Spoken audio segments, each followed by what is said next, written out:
The restaurant lights dimmed as Sarah leaned across the table, her voice dropping to a whisper. "There's something I should tell you, Mark. I'm raising a child alone." The confession hung in the air between them, transforming what had been a perfect first date into something far more complicated and potentially beautiful. What happened next would change both their lives forever. Hey everyone, if you're enjoying this story so far, please hit that like button and subscribe to the channel for more heartfelt content like this. Your support means everything, and I promise the journey of these two single parents is one you won't want to miss. Mark Patterson adjusted his collar for the 5th time, studying his reflection in the hallway mirror. At 34, he couldn't remember the last time he'd been this nervous about a date. 6 years of single fatherhood had pushed romance far down his list of priorities, somewhere between get enough sleep and maybe someday take up a hobby again. "Dad, you look fine," Emma said, rolling her eyes with all the dramatic flair a 10-year-old could muster. "Ms. Rodriguez is going to think you're handsome no matter how many times you fix your stupid tie." Mark turned to his daughter, who was sprawled across the couch in her pajamas, a book open on her lap. "How do you know what Ms. Rodriguez thinks?" "Because she smiles extra when you pick me up from school," Emma said matter-of-factly.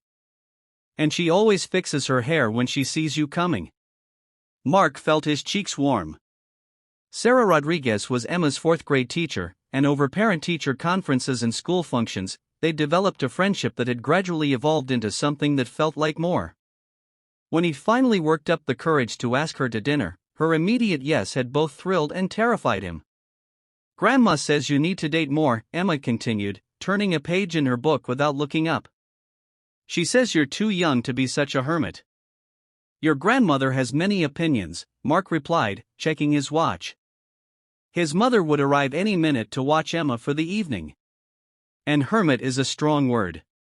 She also says you work too much." "That's probably true," Mark admitted.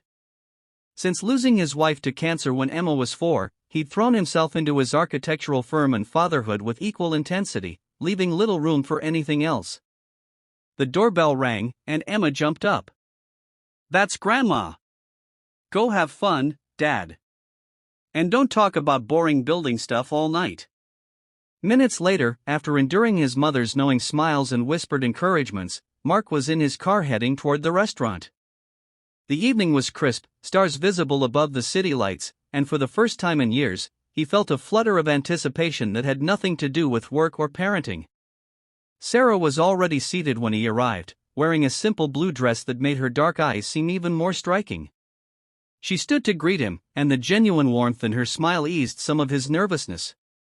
"You made it," she said, as if there had been some doubt.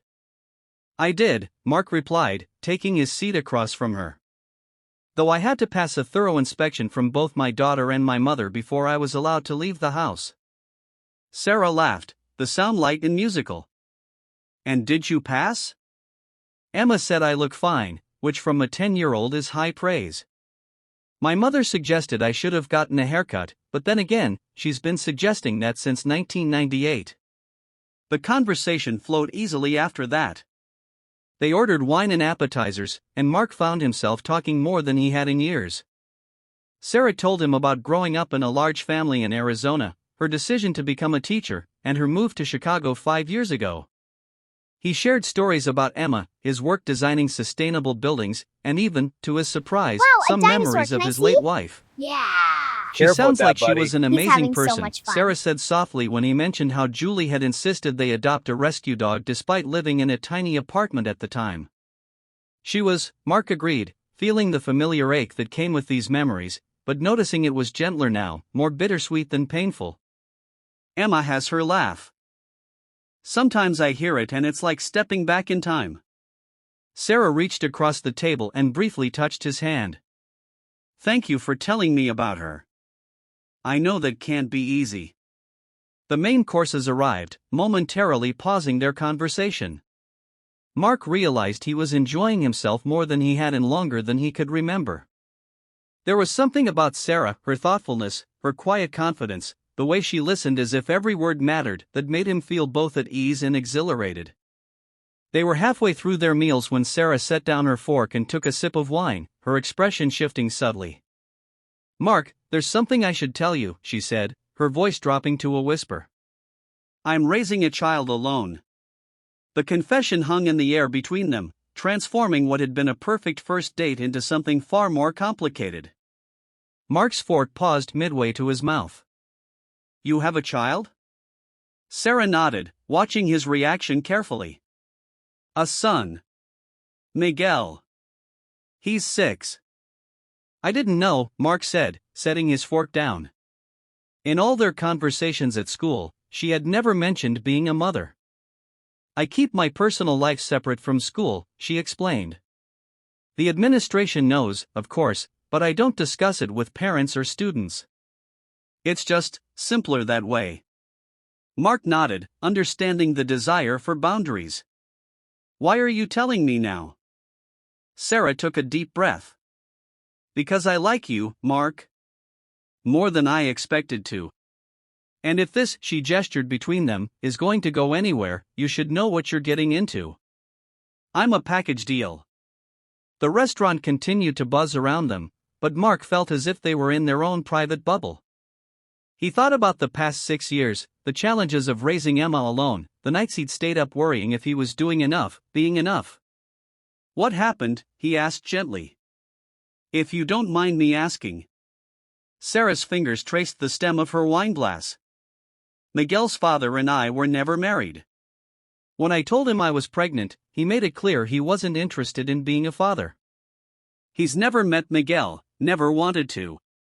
Mark felt a surge of anger toward this unknown man. His loss, he said firmly. A small smile touched Sarah's lips. That's what I tell myself. But it hasn't been easy. My parents help when they can, but they're in Arizona, and I'm here because the teaching position was too good to pass up. So you've been doing this alone for 6 years, Mark said, not as a question but with admiration. Just like you've been doing it for 6 years with Emma, she replied. Mark shook his head slightly. Not quite the same. I have my mother nearby, and Julie's parents visit often. Plus, everyone treats widowers like we're some kind of heroes just for continuing to parent our own children. While single mothers are just expected to make it work, Sarah finished with a knowing look. Exactly, Mark agreed. It's not fair. They fell silent for a moment, the weight of their shared experiences creating a new connection between them. So, Sarah finally said, her voice tentative, does this change things? Me having a son? Mark considered the question seriously. Dating as a single parent was complicated enough, dating another single parent would double those complications. There would be schedules to coordinate, 2 children's feelings to consider, and the delicate balance of building something new while honoring what came before. But looking at Sarah across the table, he felt something he hadn't experienced in years, possibility. It changes things, he admitted. But not in the way you might think. Sarah's expression was guarded. What do you mean? It means I respect you even more now, knowing what you've been managing on your own while being such an incredible teacher to Emma and all your other students. Mark leaned forward slightly. And it means if we decide to see where this goes, we'll both understand the priorities and challenges in a way most people wouldn't. The tension in Sarah's shoulders visibly eased. You're not running for the door? Mark smiled. I'm still right here. The rest of dinner passed in a blur of conversation about their children, Miguel's passion for dinosaurs and space, Emma's recent obsession with marine biology. They discovered their kids attended the same summer camp, though in different age groups, and shared stories of birthday party disasters and school project triumphs. When the check came, they briefly argued over who would pay before agreeing to split it. Outside the restaurant, the night had grown cooler, and Mark offered Sarah his jacket as they walked slowly toward the parking lot. I'd like to meet him sometime, Mark said. Miguel. Sarah looked up at him, her expression a mix of hope and caution. I'd like that too. But we should take it slow. For both our kids' sake. Agreed, Mark said. Maybe a casual park outing? No pressure, just a chance for everyone to get comfortable? Sarah nodded. That sounds perfect. They reached her car, and an awkward moment followed as they both hesitated, unsure of the appropriate goodbye for a first date that had become so much more meaningful than either had anticipated. "Thank you for tonight," Sarah finally said. "For listening, and for not being scared off." "Thank you for trusting me enough to tell me," Mark replied. Then, following an impulse, he leaned down and kissed her cheek softly. "I'll call you tomorrow?" Sarah's smile was radiant. "I'd like that." As Mark drove home that night, his mind was racing with possibilities and concerns. Dating as a single parent was complicated enough. Dating another single parent would double those complications. There would be schedules to coordinate, two children's feelings to consider, and the delicate balance of building something new while honoring what came before. But for the first time in years, the future seemed to hold more promise than pain, more hope than regret. And that, he decided, was worth any amount of complication. When he arrived home, his mother was reading on the couch, the house quiet. "Emma's asleep," she said, closing her book. She tried to wait up but couldn't make it past 9. She studied his face. "The date went well?" Mark sat beside her, suddenly overwhelmed by the evening's revelations and emotions. "She has a son," he said. 6 years old. She's been raising him alone." His mother's eyebrows rose slightly. "I see. And how do you feel about that?" Mark considered the question. "Like maybe, for the first time since Julie, I've met someone who truly understands what my life is like.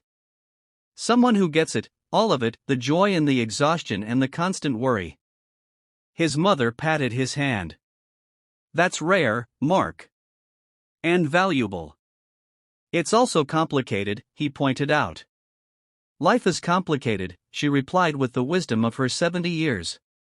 "The question is whether the complications are worth it." The next morning, Emma bounced into the kitchen while Mark was making pancakes, her favorite Saturday breakfast. "So," she demanded, climbing onto a stool at the counter, "how was your date with Ms. Rodriguez? Are you going to marry her now?" Mark nearly dropped the spatula. "What? No. It was just one date, Emma." "But did you like it? Did you like her? Outside of school, I mean." Mark flipped a pancake, considering how much to share. "Yes, I liked her very much. And I learned something interesting. Ms. Rodriguez has a son named Miguel. He's 6. Emma's eyes widened. "Ms. Rodriguez is a mom? That's so weird. Teachers don't have kids." Mark laughed. "Of course they do. They're people too, you know." "Is he nice? Does he like to read? Can I meet him?" "Slow down," Mark said, sliding a pancake onto her plate. "I've never met him either. But maybe we all could get together sometime, if that's something you'd be interested in." Emma drowned her pancake in syrup, considering this. Would it be like a playdate? Or like a family thing? The question caught Mark off guard. "I'm not sure yet. We're just getting to know each other better." "But you like her," Emma persisted. Like her." Mark felt his cheeks warm again. "Yes, I like her. But these things take time, Emma. And any decisions would involve you too, okay? Your feelings matter in this." Emma nodded solemnly, then brightened. "Can I tell Sophia that my dad is dating our teacher?" "She'll freak out." "Absolutely not," Mark said firmly. "Ms. Rodriguez keeps her personal life private at school, and we need to respect that." Emma sighed dramatically. "Fine. But can I at least tell Grandma?" "Grandma already knows," Mark said, pouring more batter onto the griddle. "And she thinks it's nice that I'm finally not being a hermit." Emma giggled, and the sound lightened Mark's heart.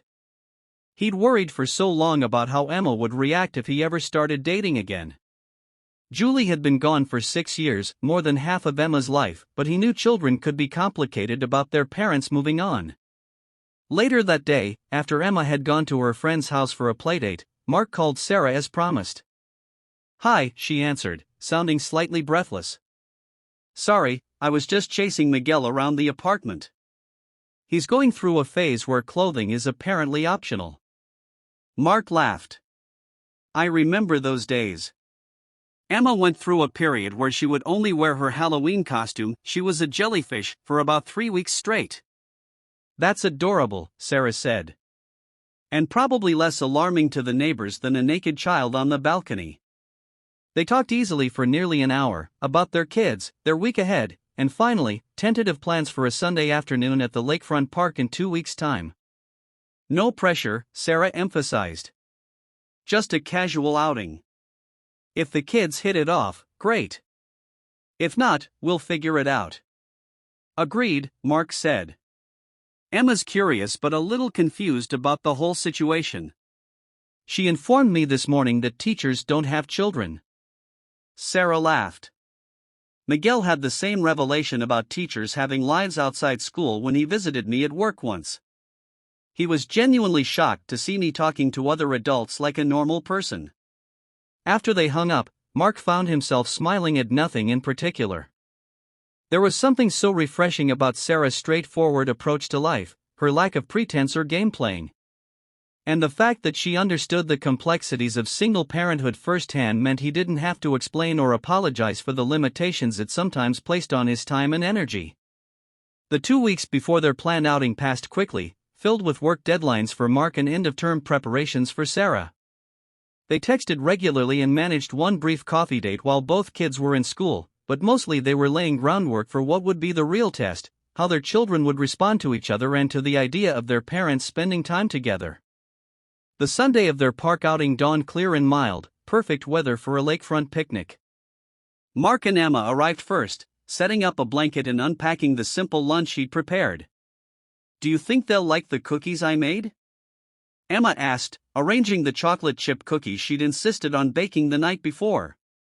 I'm sure they will, Mark assured her, touched by her eagerness to make a good impression. He spotted them before Emma did, Sarah walking hand in hand with a small boy whose dark hair matched hers. Miguel was looking around curiously, clutching what appeared to be a toy dinosaur in his free hand. There they are, Mark said quietly to Emma, who immediately sat up straighter and smoothed her shirt. Sarah waved when she saw them, leaning down to say something to Miguel before they made their way over. Hi, she said when they reached the blanket, her smile warm but slightly nervous. Miguel, this is Mr. Patterson and his daughter Emma. Emma is one of my students at school. Miguel regarded them solemnly, half hiding behind his mother's leg. Hi, he said in a small voice. Emma, usually talkative to the point of exhaustion, was uncharacteristically shy. Hi, Miguel. I like your dinosaur. The boy's expression brightened immediately. It's a Parasaurolophus. They had crests on their heads that made sounds like trumpets. Cool, Emma said, genuinely interested. I have a book about dinosaurs at home. It shows what colors they might have been. Can I see it sometime? Miguel asked, already moving out from behind Sarah. Sure, Emma replied, then looked up at her father with a question in her eyes. We can arrange that, Mark said, catching Sarah's gaze with a shared look of relief. Why don't you both sit down?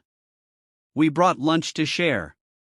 The initial awkwardness faded quickly as they ate sandwiches and fruit, the children bonding over shared interests in dinosaurs and sea creatures.